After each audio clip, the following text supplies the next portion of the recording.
நடராஜா இந்து புராணங்களின் பிரபஞ்ச நடனக் கலைஞர். ஆனால் இந்த சிலை வெறும் கலையை விட மேலானது தெரியுமா? காலத்தின் ஆழத்தில் பிரபஞ்சம் ஆற்றலின் குழப்பமான நடனமாக இருந்தது.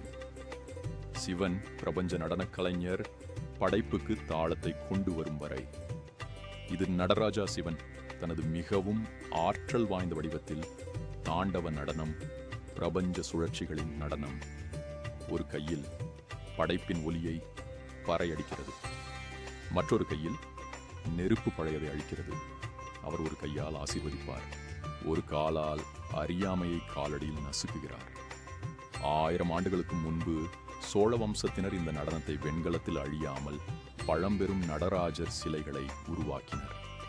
இன்றும் கூட சீயர் என் விஞ்ஞானிகள் இந்த அண்ட நடனத்தை மதிக்கிறார்கள்.